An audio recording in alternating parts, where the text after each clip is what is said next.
শাৰদীয় দুৰ্গা পূজালৈ মাজত মাত্ৰ কেইটামান দিন সকলো এতিয়া ব্যস্ত হৈ পৰিছে পূজা মণ্ডপ নিৰ্মাণ কাৰ্যত। এতিয়া বৰ্তমান আমি উপস্থিত আছোঁ লখিমপুৰৰ কলনীৰ এটা পূজা মণ্ডপত। 55 বছৰ গৰকা এটা পূজা মণ্ডপত আমি বৰ্তমান উপস্থিত আছোঁ।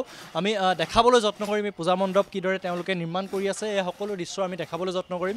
ইয়াতে উল্লেখ কৰিছে যে তেওঁলোকে এটা যিসমূহ পেলনীয়া সামগ্ৰী আৰু হাতেৰে নিৰ্মাণ কৰা হস্তশিল্পৰে তেওঁলোকে এই পূজা মণ্ডপটি তৈয়াৰ কৰিবলৈ চেষ্টা কৰিছে আৰু বিভিন্ন ধৰণৰ ইয়াতে বাৰ্তা দিবলৈ তেওঁলোকে চেষ্টা কৰিছে। আমি মণ্ডপটো এবাৰ মোৰ সহযোগীক দেখাবলৈ অনুৰোধ জনাইছোঁ।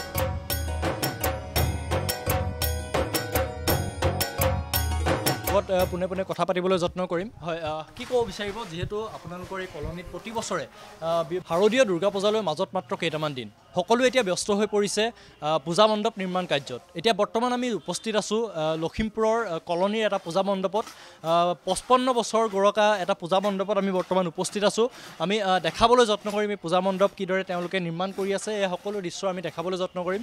ইয়াতে উল্লেখ কৰিছে যে তেওঁলোকে এটা যিসমূহ পেলনীয়া সামগ্ৰী আৰু হাতেৰে নিৰ্মাণ কৰা হস্তশিল্পৰে তেওঁলোকে এই পূজা মণ্ডপটি তৈয়াৰ কৰিবলৈ চেষ্টা কৰিছে আৰু বিভিন্ন ধৰণৰ ইয়াতে বাৰ্তা দিবলৈ তেওঁলোকে চেষ্টা কৰিছে। আমি মণ্ডপটো এবাৰ মোৰ সহযোগীক দেখাবলৈ অনুৰোধ জনাইছোঁ। পোনে পোনে কথা পাতিবলৈ যত্ন কৰিম। হয়, কি ক'ব বিচাৰিব, যিহেতু আপোনালোকৰ এই কলনীত প্ৰতি বছৰে ব্যতিক্ৰমী চিন্তাধাৰাৰে আপোনালোকে পূজা মণ্ডপসমূহ নিৰ্মাণ কৰি উলিয়ায়। এইবাৰ কি প্ৰচেষ্টাত আপোনালোকে নিৰ্মাণ কৰিছে, কি বাৰ্তা দিব বিচাৰিছে ৰাইজলৈ? নমস্কাৰ সমূহ অসমবাসী ৰাইজক শাৰদীয় দুৰ্গোৎসৱৰ আপোনালোকৰ নিউজ চেনেল লখিমপুৰ টুডেৰ জৰিয়তে আমি সকলোকে অভিনন্দন জ্ঞাপন কৰিছোঁ।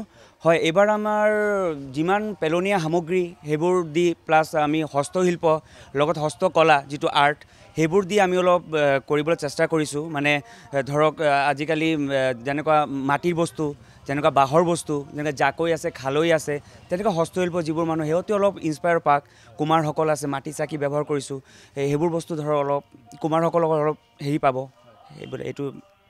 হয়, কি ক'ব বিচাৰিব, যিহেতু আপোনালোকে প্ৰতি বছৰে ব্যতিক্ৰমী চিন্তাধাৰাৰে আপোনালোকে পূজা মণ্ডপ নিৰ্মাণ কৰে, এইবাৰ আপোনালোকে কিয় চিন্তা কৰিলে যে এনেকুৱা ধৰণে এটা থিম আপোনালোকে হাতত ল'ব?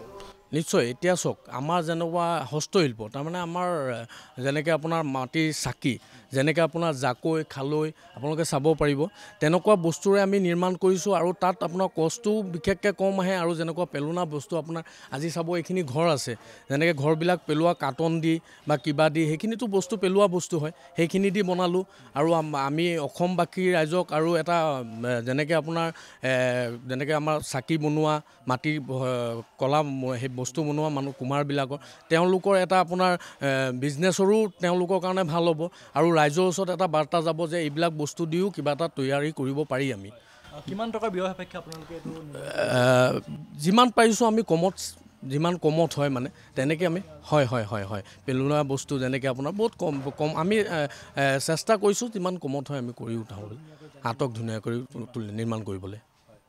ধন্যবাদ জনাইছোঁ আপোনাক। হয়, আমি মোৰ সহযোগীক দেখাবলৈ যত্ন কৰিছোঁ। ইয়াত সুন্দৰকৈ তেওঁলোকে সাজি উলিয়াইছে আৰু ইয়াত মণ্ডপত যিমানসমূহ ইয়াত সামগ্ৰী ব্যৱহাৰ কৰা হৈছে সকলো ইয়াত দেখিবলৈ পোৱা গৈছে যে পেলনীয়া সামগ্ৰীকে ধৰি ইয়াতে বহু হস্তশিল্পৰ তেওঁলোকে সাজি উলিয়াইছে, এই মণ্ডপটো সাজি উলিয়াবলৈ চেষ্টা কৰিছে। আমি দেখাবলৈ যত্ন কৰিছোঁ।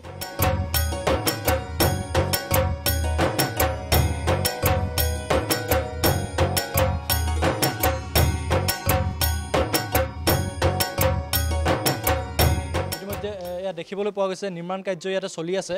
ৱেষ্ট বেংগলৰ পৰা ইয়াতে কাৰিকৰসকল আহিছে এই পূজা মণ্ডপ নিৰ্মাণ কৰিবৰ কাৰণে। ৱেষ্ট বেংগলৰ পৰা কাৰিকৰসকল আহিছে ইয়াত পূজা মণ্ডপ নিৰ্মাণ কৰি থকা আমি দেখাবলৈ যত্ন কৰিছোঁ।